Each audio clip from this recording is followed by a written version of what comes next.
বিসমিল্লাহির রহমানির রহিম রব্বি জিদনি ইলমা সুবহানাকা লা ইলমা লানা ইল্লা মা আল্লামতানা ইন্নাকা আনতাল আলিমুল হাকিম।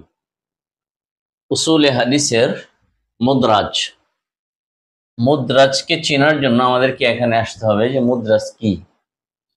মুদরাজ হলো মুখালাফাতুস সিকা, সিকা রাবীর কে বিরোধিতা করে যদি কোনো রাওয়ায়াত করা হয় তাহলে তার পাঁচটা অবস্থা হয়: আল মুদরাজ, আল মাকলুব, আল মাজিদ ফি মুত্তাসিলিস সানাদ, আল মাকলুব, আল মাজিদ, আল মুস্তারিব। ভুল হয়ে গেছে।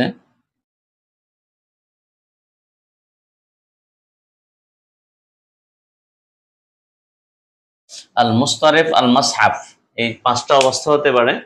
প্রথম যে অবস্থাটা সেটা হলো মুদরাজ। মুখালাফাতুস সিকা, সিকা রাবীর বিরোধিতা করে বা সিকা রাবীর সাথে কোনো মতানৈক্য করে কোনো রাওয়ায়াত করা, তার একটা অবস্থা হলো মুদরাজ।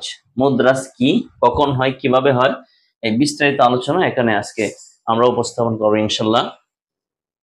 আল মা'না লুগাতান আল মুদরাজু সিগাতু ইসমে মাফউলিন মিন বাবি ফাইলিন মা'নাহু। মুদরাজটা হলো ইসমে মাফউলিন মিন বাবি ফাইল থেকে ইসমে মাফউলের সিগা, যার অর্থ হলো ওয়াসালুশ শাইই বিশাইই আখার, একটা বস্তুকে আরেকটা বস্তুর সাথে মিলানো। ইদখালুশ শাইই ফি শাইই আখার, অথবা একটা বস্তুকে আরেকটা বস্তুর ভিতরে ঢোকানো। এই যে একটা বস্তুকে আরেকটা বস্তুর ঢোকানো অথবা একটার সাথে একটা মিলানো, এটাকে বলে মুদরাজ। আল মা'না ইসতিলাহান, পরিভাষায় মুদরাজ বলা হয় হুয়া মা গুইরা সিয়াকু ইসনাদিহি আও উদখিলা ফি মাতানিহি মা লাইসা মিনহু বিলা ফাসলিন। অর্থাৎ যে হাদিসের সনদের বর্ণনা ভঙ্গি বা ধরন পরিবর্তন করা একটা অবস্থা, কিংবা কোনো প্রতিবন্ধক ব্যতীত এর মতনে এমন কিছু সংযোজন করা হয় যা তাতে বিদ্যমান নেই বা বিদ্যমান ছিল না, তাকে মুদরাজ বলা হয়। অর্থাৎ যেটা হাদিসের অন্তর্ভুক্ত না এমন কিছু বিষয় মতনে ঢুকিয়ে দেওয়া অথবা সনদের মধ্যে কোনো পরিবর্তন করা, এই যে একটা অবস্থা, তাকে বলা হয় মুদরাজ। তাহলে মুদরাজ আমরা বিষয়টা বুঝতে পারছি। আমরা যখন তার উদাহরণে যাব মুদরাজ কিভাবে হয়, তো উদাহরণে গেলে আমাদের বিষয়টা আরো ক্লিয়ার হবে। যেমন একটা হাদিসে আসছে যে রাসূলুল্লাহ সাল্লাল্লাহু আলাইহি ওয়াসাল্লাম, হযরত আবু হুরায়রা রাদিয়াল্লাহু আনহু একটা বর্ণনায় যে আবু হুরায়রা বলেন, রাসূল বলছেন যে ওয়াইলুল লিল আকাবি মিনান নার, যে এই অংশ থেকে আমরা মুদরাজের অংশটা বুঝতে পারি। এই হাদিসের ভিতরে আবু হুরায়রা রাদিয়াল্লাহু আনহু বলেন যে ইসবাগুল ওযু, তোমরা ওযুকে পরিপূর্ণ করো, কারণ পায়ের গোড়ালি যেন জাহান্নামে না যায়। ওয়াইলুল লিল আকাবি মিনান নার, এই যে ইসবাগুল ওযু, এই শব্দটা আবু হুরায়রা ঢুকানো, এটা অনেকেই এটার মতনে মনে করে বা মতন ধরে নেয়। তাহলে যে হাদিসের সনদের মনোভঙ্গি বা ধরন পরিবর্তন করা হয় কিংবা তার কোনো প্রতিবন্ধকতা ব্যতীতই তার মতনে কেমন এমন কিছু ঢুকিয়ে দেওয়া যেটা আসলে মূলত হাদিসের অংশ ছিল না, তাকে বলা হয় মুদরাজ। আকসামুল মুদরাজ। মুদরাজ মূলত দুই প্রকার: আল মুদরাজ ফিস সনদ, মুদরাজ ফিল মাতান। সনদের মধ্যে মুদরাজ হতে পারে, মতনের ভিতরেও মুদরাজ হতে পারে। তা মুদরাজ ফিল ইসনাদ, সনদের মধ্যে যদি মুদরাজ হয় তাহলে তার সংজ্ঞাটা হলো হুয়া মা গুইরা সিয়াকু ইসনাদিহি, অর্থাৎ যার বর্ণনার ভঙ্গি, সনদের বর্ণনা ভঙ্গি পরিবর্তন করা হয় তাকে বলা হয় মুদরাজ ফিল মাতান। সনদের বর্ণনা ভঙ্গি যদি বা ধরন যদি পরিবর্তন করা হয় তাকে বলা হয় মুদরাজ ফিল ইসনাদ, সরি মুদরাজ মতান না, মুদরাজ ফিল ইসনাদ। সূরাতুহু, তার অবস্থাটা এমন: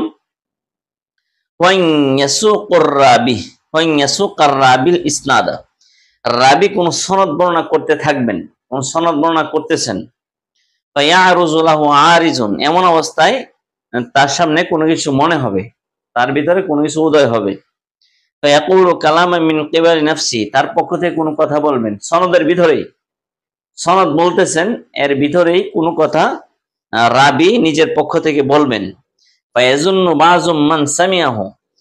কতক ছাত্র যারা হাদিসটা শুনতেছে তারা কেউ কেউ মনে করবে জান্না জালিকাল কালাম ওয়া মাতানুন জালিকান ইসনাদ, এই কথাটা এই মতনেরই অংশ।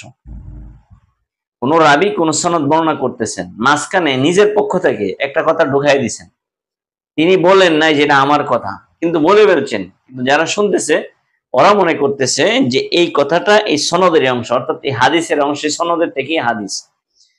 ইয়ারবিহি আনহু কাযালিক, তারপরে যারা সামে তারা যখন বর্ণনা করবেন অন্য জায়গায়, তারা এইভাবে বর্ণনা করতে থাকবেন। এই যে একটা অবস্থা, এই অবস্থাকে বলা হয় মুদরাজ ফিল ইসনাদ। মিসালহু, তার উদাহরণ হলো, উদাহরণটা হলে আমাদের আরো ক্লিয়ার হবে। কিসসাতু সাবিত ইবনে মুসা জাহেদ, সাবিত ইবনে মুসা জাহেদের একটা ঘটনা।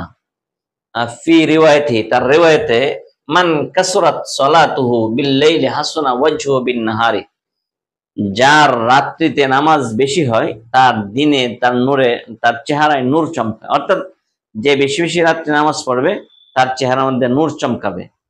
এই সাবিত ইবনে মুসা জাহিদি উনি রওয়ায়াত করতে যে মাঝখানে এই কথাটা বলছেন কিভাবে। ওয়াস্তু কিসসাতি, প্রকৃত ঘটনা হলো জান্না সাবিতা মুসা দাখালা আলা শারিক ইবনে আব্দুল্লাহ আল কাদি, যে সাবিত ইবনে মুসা শারিক ইবনে আব্দুল্লাহ কাজীর কাছে গেলেন।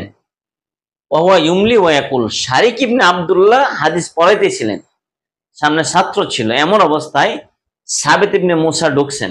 ঢুকার পরে ওয়া ইউমলি ওয়া ইয়াকুলু, তিনি হাদিস পড়াইতেছেন আর বলতেছেন হাদ্দাসানা আমাশ আন আবি সুফিয়ান আন জাবিরিন, এই সনদ বর্ণনা করছেন। করার পরে কাল রাসূলুল্লাহ সাল্লাল্লাহু আলাইহি সাল্লাম এই পর্যন্ত আসছেন। আসার পরে এখন হাদিস বলবেন, এমন অবস্থায় হাদিস না বলে মাঝখানে এই কথাটা ঢুকাইছেন। ওয়া সাকাতা লিয়াকতুবা আল মুস্তামলি ফালাম্মা নাযারা ইলা সাবিতিন, এবং ক্বালা রাসূলুল্লাহ সাল্লাল্লাহু আলাইহি সাল্লাম এই কথা বলে চুপ থাকলেন, যেন ছাত্ররা ওনার পক্ষ থেকে কথা লিখে নিতে পারে, কি বলছেন এজন্য লিখতে পারে।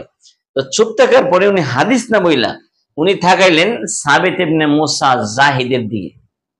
থাকানোর পরে ওই দিকে থাকায় উনি বলতেছেন, মান কাসরাত সালাতুহু বিল লাইলি হাসুনা ওয়াজহু বিন নাহারি, যার রাত্রিতে নামাজ বেশি হবে তার চেহারাতে নূর চমকাবে। এই কথাটা তো সাবিত ইবনে জাহেদ আল সাবিত ইবনে মুসা জাহেদকে লক্ষ্য করে শারিক ইবনে আব্দুল্লাহ আল কাদি বলছেন। এটা হাদিসের অংশ না। হাদিসের অংশ না থাকলেও যেহেতু কালা রাসূলুল্লাহ সাল্লাল্লাহু আলাইহি ওয়াসাল্লাম বলার পরে উনি চুপ থাকার পরে বলছেন, এই জন্য ওয়াকাসাদা বিজালিকা, এই বাক্য দ্বারা তিনি উদ্দেশ্য করছেন সাবিতান, সাবিতকে লক্ষ্য করে তিনি বলছেন লিজুহদিহি ওয়া ওয়ারিহি, অর্থাৎ তার তাকওয়া এবং পরহেজগারির দিকে লক্ষ্য করেই তিনি এই কথাটা বলছিলেন। সাবিত তাকওয়াবান এবং পরহেজগার নামাজওয়ালা, এই দিয়ে খেয়াল করে উনি বলছিলেন। ফাজান্না সাবিতুন আন্নাহু মাতানুল ইসনাদে ফাকানা ইউহাদ্দিসু বিহি, সাবিত মনে করছে এই কথাটা এই হাদিসের অংশ। তার পরবর্তীতে যিনি সাবিত এই কথা শুনে তিনি মনে করতেছেন, ফাজান্না সাবিতুন আন্নাহু মাতানুল ইসনাদে ফাকানা ইউহাদ্দিসু বিহি, যেই কথাটা মান কাসরাত সালাতুহু বিল লাইলি হাসুনা ওয়াজহু বিন নাহারি, এই কথাটা এই হাদিসেরই অংশ।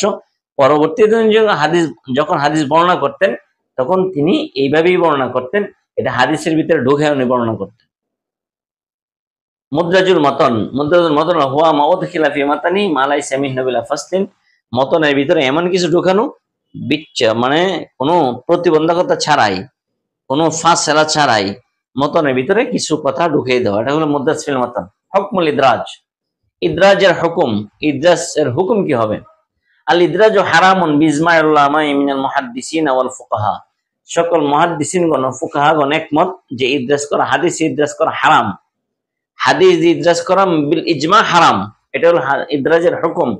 ইজা কানাল ইদরাজু মিন কাসদির রাবি, তবে ইদরাজের ধরন আছে। ইদরাজ অনেকেই করে থাকেন হাদিসের কোন দুর্লভ দুর্বুদ্ধ শব্দকে ব্যাখ্যা করার জন্য। যদি কোনো দুর্লভ বা দুর্বুদ্ধ শব্দকে ব্যাখ্যা করার জন্য করে থাকেন তাহলে কোনো সমস্যা নেই। আর এছাড়া যদি মিন কাসদির রাবি, রাবির কোনো ইচ্ছা যদি অ্যাড্রেস করেন তাহলে হারাম। ওয়ালাকিন্না গায়রু মামনু, কিন্তু অ্যাড্রেসটা নিষেধ না। কোথায়?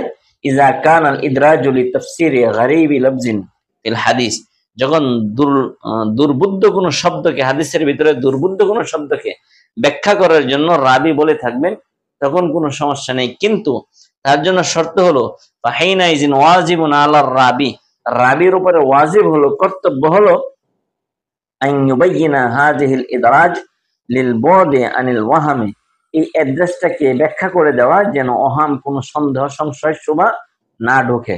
অ্যাড্রেসটা বলে দেওয়া যে এটাই হাদিসের ব্যাখ্যা শব্দ, এটা মূল হাদিসের অংশ না।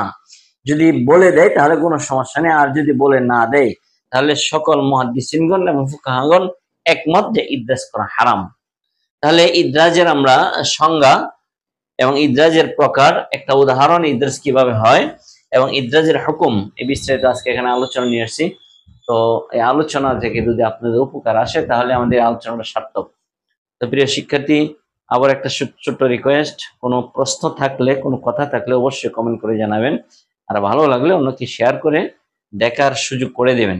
তাহলে আজকে এই পর্যন্তই, সবাই ভালো থাকুন। আসসালামু আলাইকুম ওয়া রাহমাতুল্লাহি ওয়া বারাকাতুহু।